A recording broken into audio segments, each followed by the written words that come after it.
What is going on, my ninjas? The general of the ninja army here, Shinobi, welcoming you to another Diablo 3 video. I've been talking about a video that I wanted to put out for some time, and I've been doing a lot of live streaming lately, and by doing a lot of live streaming, which by the way, the link's in the description, you can come check me out over there. We're getting a lot of people, a lot of good times, giving away tons of good items. Tons of fun running with viewers, power leveling people, but we can talk about that another time. While I was doing the live stream, I was pretty much testing so many different things on Mp10, which is what you can see I'm playing on right now. And I've tested a couple builds, kind of bounced around some items, tested some gear, and just kind of come up with the best possible Mp10 build that I could for Demon Hunter. And I think if you follow this to a T, you'll be able to do Mp10 pretty easily. And I'm going to be explaining some of the items that I've chosen, some of the abilities that I've chosen, and all that good stuff. And then in the background, you'll see also, me actually doing some Mp10 as well. So you can just see how easy it is. I mean, it's not always 100% easy. I mean, there's always going to be those crazy situations. But let's get into some of the items here and everything like that. So you can see I have about 330,000 damage. That's without using my Hellfire Rain, which unfortunately this is the best one that I've gotten so far, which, I mean, it has resist, it has crit chance, it has dexterity, but that's about it. So usually I will go ahead and replace this one here if I'm going to be doing some leveling, which I am Paragon 91, getting on my way to 100. And so this is essentially a couple of ways that you can do your gear starting off. So if I'm doing Mp10 and you can see that I have about 50k health, what I'll typically do if I feel like I need to be a little tankier or something like that, I need to have more health or more resist, because you can see my resist is kind of low. Typically when you're doing Mp10 on a Demon Hunter, you want to have at least 400 resist all. Maybe 500 would be a little bit of a sweet spot. Just kind of go up like that. But I have this low of resist because I build so much damage. Now I'll have some items here that we can replace, so we'll put those ones on. It's going to put me down to 290k there, but it's going to put me up to 54,000 health. Now if you take a look at the passives that I use, these are mainly just damage passives, so really nice if you're, like, say in a group, right, and you have a wizard, a CM wizard that's stunning everything for you, and you can just sit back with steady aim, be far away, and just blow stuff up. Then yeah, that's an ideal spec for a situation like that. But let's be real, on Mp10 mobs are going to be right beside you, so this is not going to work.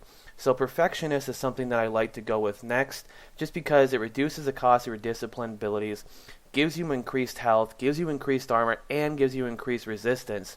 So you can see after we put that on, now I'm at 60,000 health just about. And I'm going to break into the gear and just show you how I did the gear too as well in just a minute. But I also want to break into everything else as well. So now you can see I dropped down to 240k damage, but that's almost unbuffed damage. So what you want to shoot for is at least 200k unbuffed damage. If you can get that, Mp10 should be practically a breeze for you. Now let's go ahead and go over some of the items that I have here, and I'll let you know exactly why I chose those items for that particular situation. So starting off, let's just say we're going to go with this build for our way here. If I feel like that I need to maybe have an easier time, or maybe servers are lagging a little bit, I'll go with the safer bet and go with the more health and the less damage. I mean, I always could switch to these trifecta gloves that I made the other day, which are pretty amazing, or I could put on these that I made as well and jump up to 250, but your health goes down to 53k. So it's just kind of, you bounce around kind of the stats and see what works best for you. So I kind of just keep all the gear and just kind of work it that way. So if I'm leveling up, I'll be using this kind of gear. So let's go ahead and take a look at the gear and why I chose the stats that I did in what areas. Now, before we get into that, it's important to remember that if you go look at the top gear Demon Hunters in the world, they are built the exact same way that I am, minus the Hellfire Rain, because they're Paragon 100. So they would have like a different rain, maybe a rare rain, a trifecta rain, or something like that. If you're kind of confused what trifecta means, it means when you get all three of the damage multipliers, the attack speed, crit chance, and crit damage on there. So let's get into the gear here. You can see they have 3,200 dexterity, which is a considerable amount of dexterity. You can see I crafted these shoulders. That's a good idea, is to craft shoulders for a Demon Hunter, because you can get really high dexterity, and you can get shoulders that are better than the Vial Wards if you get pretty lucky. Only thing I'm missing out on here is probably, some armor and maybe life percent or something like that. But you just keep making shoulders and see which ones are the best ones that you can get. So definitely pretty good there. Now over to the Mp10 Twilight. Also, Viral Ward is good if you don't have good crafted ones. Mp10 Twilight, the reason I'm using this is because I wanted to make up for some vitality in some areas, and obviously it's not a crit Mp10 because I don't have the gold for that currently, and I don't feel like it's worth 300 million gold to get a couple crit chance, which it's really not. It's just from the way that you base the way the stats go. But yeah, ideally I would love to have a crit Mp10. But looking at this right here, this is almost as good as it's going to get for a Mp10 that is not a crit one. I mean, you got the 9% attack speed, which what you want to shoot for. The vitality, try and get as close to 100 as you can. Dexterity, try and get it as close to 200 as you can. The resist typically usually comes around the same as what it is. And the life percent, you want to try and get about 12%. Unfortunately, I only got 10% here, but I got these ones for free practically, so nothing wrong with that. Moving on here, we have the amulet. I crafted this amulet here. You can see that it has that min-max average damage on there, which is actually not too bad. A bunch of dexterity, crit damage and crit chance are really nice. And like I had over here, I have a bunch of vitality on this one for my tankier ones. They're essentially almost the same items, except for this one has more vitality but less damage. So just kind of weigh it that way, but the stats that you're looking for in an amulet are going to be the ones that you see in front of you pretty much. So now let's move to the next item here. We already looked at these before, but yep, that's essentially it. This is just straight up damage gloves. Definitely a good thing to do is to try and get as much damage as you can on the items that specialize in damage, aka the weapon, aka gloves. However, you can still get some kind of tanky gloves here, like I have here. I made these ones as well, and I had a bunch of resist on there. So sometimes when I feel like I'm lacking in resist, and maybe there's a certain pack that's really giving me a hard time because there's so many different affixes everywhere, then maybe switch it up and throw some tankier gloves on or something. But crafted ones, these are crafted as well.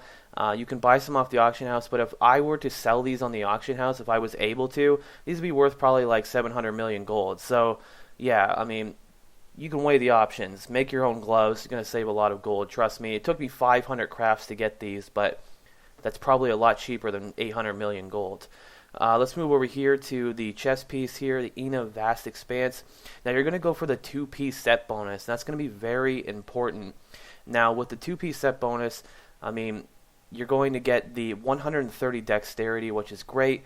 Obviously, you don't need the 3-piece set bonus. You're not a monk, so the spirit regeneration is not going to do anything for you. Try and get as much life percent as you can. Try and get that cap there on the reduced melee damage, which is 6%. 5% would be the other option, but I always try and just get the cap if I can, just to maximize my gear a little bit more. Now, it is kind of low on dexterity, but I wanted to really maximize the amount of vitality on this item because the chest piece is a great item to make up for some health. Because there's certain items like a witching hour, where getting vitality is kind of on the back burner. You mainly want to just get as much damage as possible there. So that's a good idea right there as well. Now, these bracers here are probably some of the best bracers in the game.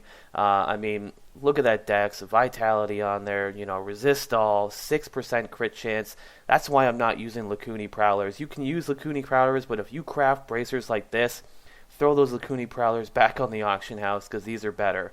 Trust me, they are. Plus, you're already going to have the 24% movement speed, as you see that I have right here, because of my boots and my Ina's pants, which I'm going to talk about in just a second as well.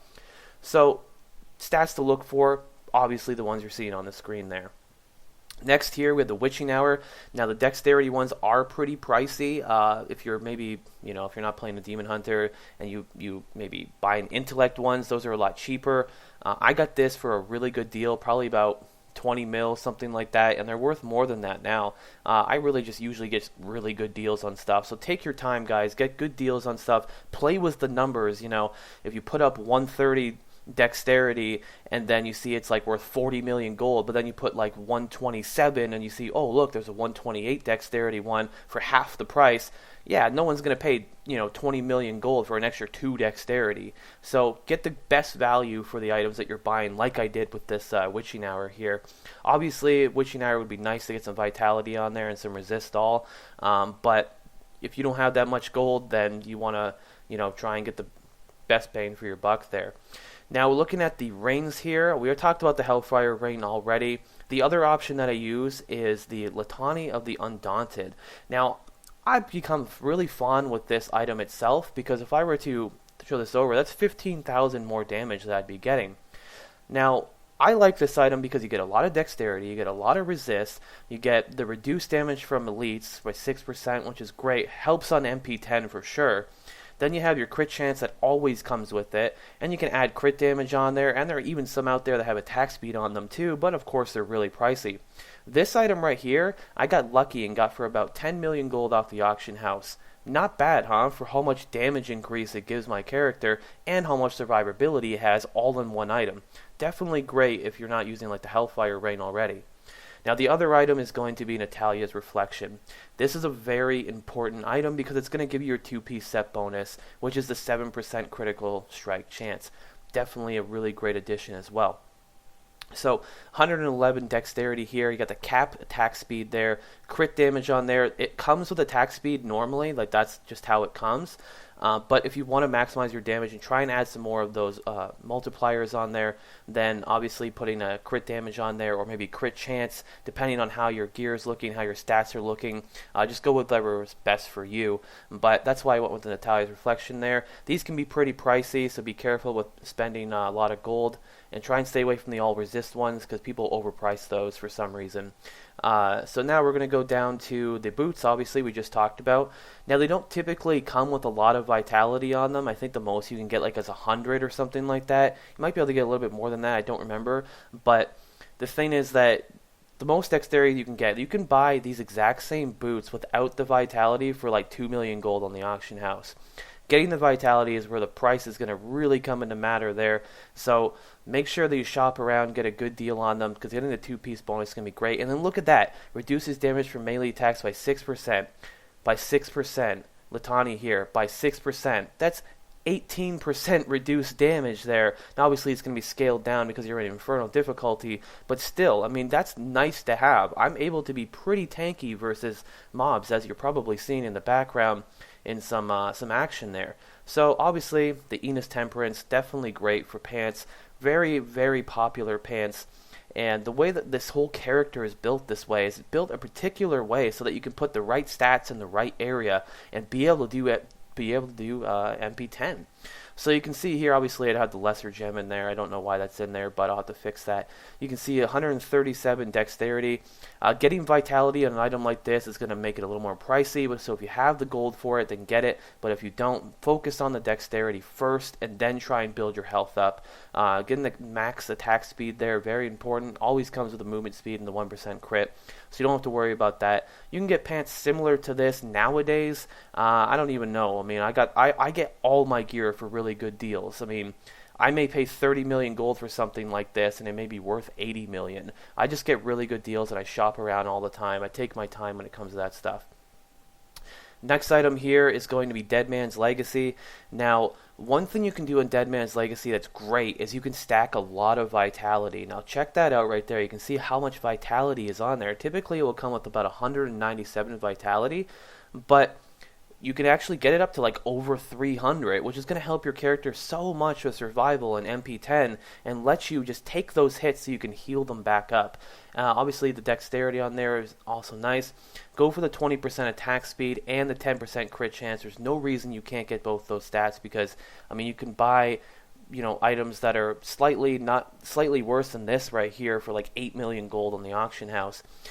Now, the real price where it comes into play is going to be getting max discipline. You have to choose between that, or maybe if you have more gold, choose between getting like the elemental arrow extra damage, or maybe the bola shot extra damage, or something like that. Now, these ones here I just sniped for a really low price, and that's what I've been using them, but I'm still looking for an upgrade for these ones, because I'm not really using elemental arrow as much anymore. Now you can see over here, Manticore, for right now, in patch 1.0.7, Manticore is still the best that you can use for a two-hander for your Demon Hunter. Now, who knows what's going to happen in patch 1.0.8? If there is an update, I will make a video about it, and it'll be on the screen in an annotation, so look for that, because that's very important. Don't look at this video and go, oh man, freaking noob, you know, that's not the best item anymore. Obviously, I mean, this is made before patch 1.0.7. Who knows what's going to happen, you know, in the upcoming patch. So Manticore definitely being really awesome. Now you may see sometimes that people will get this min-max gem in there, and you may be wondering, why do people get that? You know, why don't I just use 2 crit damage gems? Well, there's a particular reason for that. If you look underneath where it says 1360 and you see that 1895 to 1353, that's your min-max damage right there. Now essentially, when you add those two numbers together and then you divide them by 2, that is going to be your average damage for your weapon. The higher your average damage is, the more likely you should use the min-max gem. I got lucky on this item. When you take the gems out of this item, you'll see the min-max goes down more, but I got pretty lucky on this particular item to get a good range on my min-max on my average damage. So I was able to use the min-max gem here and actually, you know, maximize my damage. If I were to use 2 crit damage gems here, I'd probably lose about 8k damage, which is not good. So obviously you want to try and maximize that damage, mess around with the gems, see which ones are better for you. And a good range for buying a Manticore is try and get one that is about 1150 damage before gems and or anything like that, and has a min-max of around, you know, 700 to 1100, you know, maybe 800 to 1200, something like that. Try and get it in that range there, and then you'll definitely be able to maximize your damage. Now, obviously with the items, the stats that you get on there already, 190 dexterity is definitely really important. Attack speed, you know, trying to get as much as possible, but it's not really something you go crazy on. Crit damage is also important as well.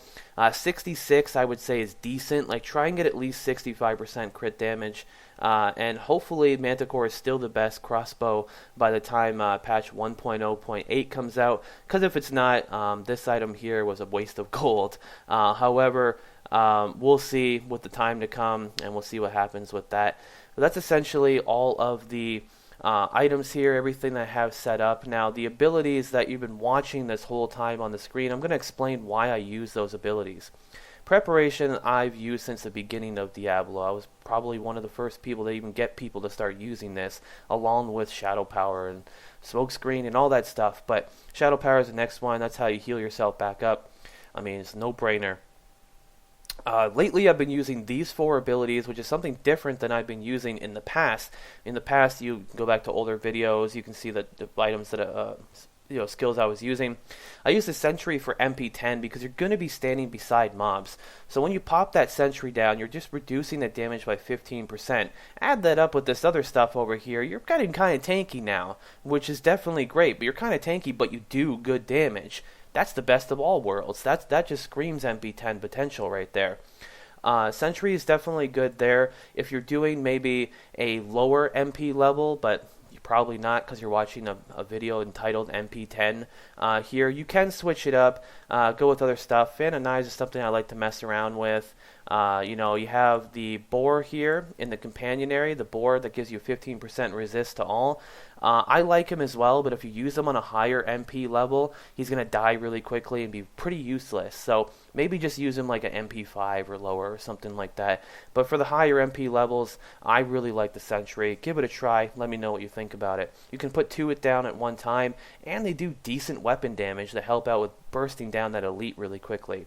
Now, speaking of bursting down that elite really quickly, we have Reign of Vengeance. They may be like, Shinobi, why are you using this? Hear me out on this, okay? First off, it's a 30-second cooldown, which you're pretty much going to run into an elite pack every 30 seconds. So it's going to be available every time you need it. Second off, there's no hatred cost, there's no discipline cost. You can use it when it comes up. That's also good. These things will drop on the ground, as you see in, you know, the gameplay, and you'll see there's big 600, 700k crits, AoE crits, just blowing stuff up. You would not believe how quickly I can burn down tons of trash mobs with using just this ability by itself. I push R and everything dies. I mean, that is awesome. That's on Mp10 too. So I really do like Beastly Bombs. I think you guys should give it a try. It's worked beautifully for me. I can, you know, kill a Mp10 elite with this burst and with the other items other skills I'm going to talk about in just a second, and I can do that in very quickly, and you'll see just how quickly I take things down. Now moving on, Bola Shot here is the next one. We're not using Hungry Arrow anymore. You may be saying, Shinobi, why are you not using Hungry Arrow? Hungry Arrow is the best. Hungry Arrow is very good. It's very good for single target. Now, Hungry Arrow does have Spray of Teeth, which is an AoE if you crit, but it's not near as much damage as 160% weapon damage there as Lightning, and a 35% chance to stun the primary target for 1.5 seconds. Now, you can just see how quickly something like Bola Shot shoots. Every 3 shots, you have almost a guaranteed chance to stun the mob for 1.5 seconds. So if you shoot 3 shots in 1.5 seconds, then you're essentially stun locking the elite. Now you can see from my attacks per second here, I'm at 1.97, so that's almost 2 attacks per second, and you see that it's a stun for 1.5 seconds. So if you do the math there, I can almost stun lock a mob, which is great. You'll see it probably a lot in the background, thing going on there. Bola Shot is awesome, and it blows up in an AoE, so it really helps with that survivability with the massive AoE damage, and it really does, because you're AoEing so much, you're building up your discipline really quickly because of Night Stalker. So give it a try, tell me what you think. It's been working great for me. The last ability here, and then I'll be ending the video, is Spike Trap. Now you've seen people use this before in groups, and it is really great in groups, but you have to think, if you're going to be standing right beside mobs the whole time, and you're going to be tanking those mobs, because you can take those hits because of all your stuff that we talked about up till now, Spike Trap does an insane amount of damage. Now using Echoing Blast, in my opinion, is the best way to go, just because you can just literally take down an elite so quickly with this. Just the burst is intense. And if you couple that with Bola Shot, and you use it correctly, and you say you're shooting with Bola Shot, and then you throw a couple right clicks in there to throw some Echoing Blast underneath the mob, he doesn't have a chance to run away because he's getting stun locked on top of the spike traps. It's a nice little combo that I came up with, and maybe you guys will enjoy it.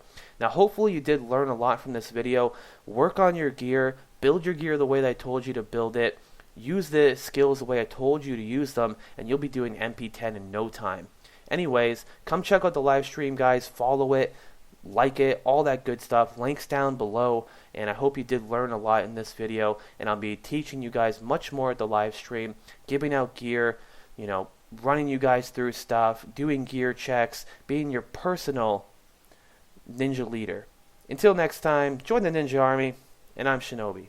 Thanks for watching. Now I want to see your ninja form. There are some examples on the screen and some things that you could do. One thing that I did, it's very easy to make that ninja mask that I did. You just take a black t-shirt. There's YouTube things on YouTube there. You can go look at the videos and stuff. Maybe I'll put a link down in the description below on a little tutorial on how you can actually, make your own ninja mask. It takes literally 5 seconds, and all it requires is a black t-shirt. That's it. A black t-shirt with no logos or anything like that.